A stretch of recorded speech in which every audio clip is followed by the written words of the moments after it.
अस्सलाम वालेकुम दोस्तों, अच्छी तहरीर में आप सबको खुशामदीद। आज की वीडियो में हम बात करने वाले हैं क्लासिकी उर्दू शायरी के एक तफसीली जायज़े के बारे में। तो चलिए चलते हैं अपनी वीडियो की तरफ।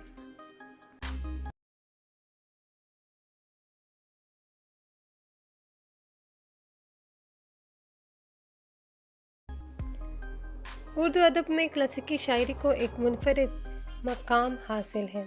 इसमें ऐसे शोरा शामिल हैं जिन्होंने अपनी शायरी के ज़रिए न सिर्फ अपने ज़माने की अक्कासी की बल्कि आने वाली नस्लों के लिए एक अदबी विरसा भी छोड़ा। क्लासिकी उर्दू शायरी की खूबसूरती और दिलकशी उसकी ज़ुबान, अंदाज और मौज़ूआत की गहराई में मज़मर है।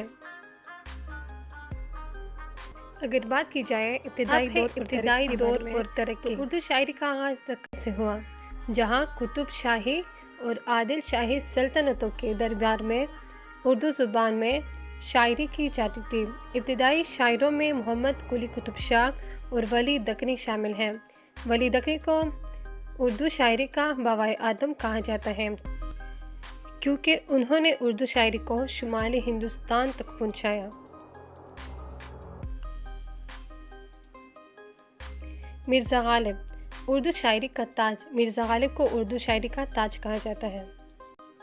मिर्ज़ा गालिब की जो पैदाइश और जो वफ़ात है वो है 1797 से लेकर 1869 तक।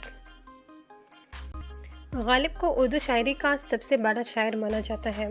उनकी शायरी में इश्क, फ़लसफ़ा और ज़िंदगी की मुख्तलिफ़ पहलुओं का अमीक तज़किया मिलता है। गालिब की ग़ज़लें अपने मुनफ़रिद अंदाज़ और गहरे मानी की वजह से आज भी मकबूल है। उनके मशहूर अशार में से कुछ ये हैं।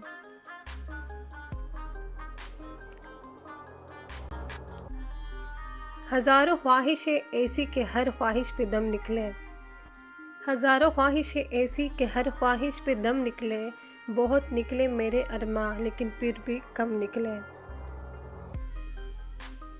अब है उसके बाद मीर तकी मीर, जिसको दर्द व गम के शायर कहा जाता है।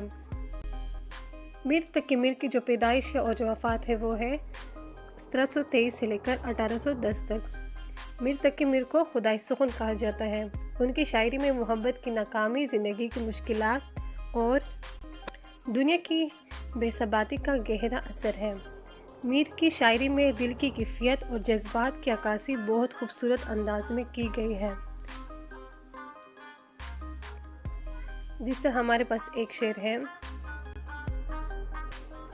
पहला जो इश्क मीर समझा जाना, पहला जो इश्क मीर समझा जाना, हर रोज़ एक नया दुख आता था सामने।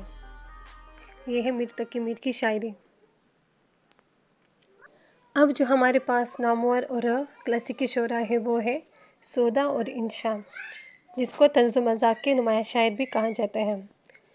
मिर्ज़ा रफ़ी सौदा और इंशा उल्लाह खान इंशा ने उर्दू शायरी में तंज़ो मज़ाक को शामिल किया।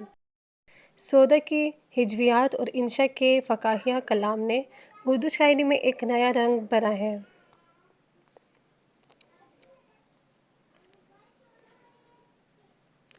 दाग़ देलवी मोहब्बत और रोमानवी शायर। दाग़ देलवी को मोहब्बत और रोमानवी शायर कहा जाता है।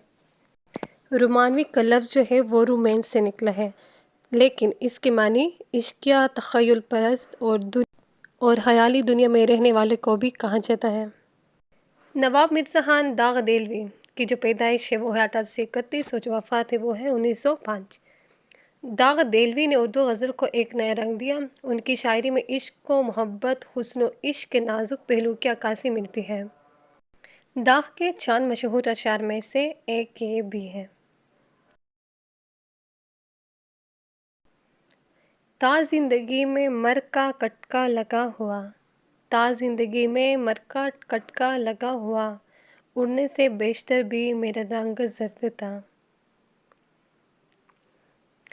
अहम मौज़ूआत।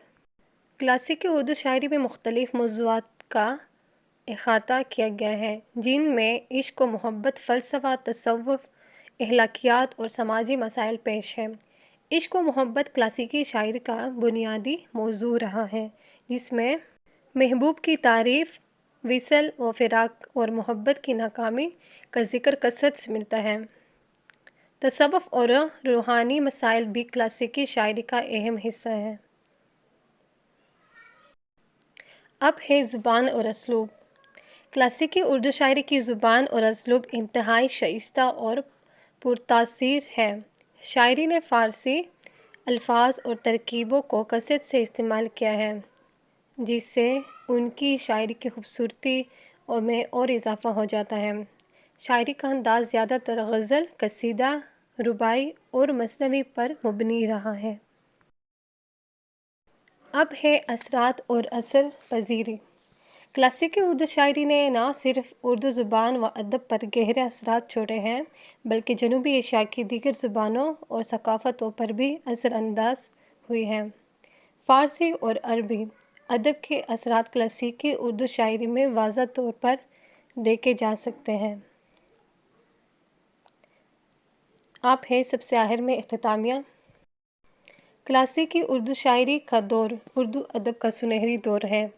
اس دور کے شاعروں نے اپنی شاعری کے ذریعے نہ صرف اپنے زمانے کی عکاسی کی بلکہ آنے والی نسلوں کے لیے ایک ادبی ورثہ بھی چھوڑا۔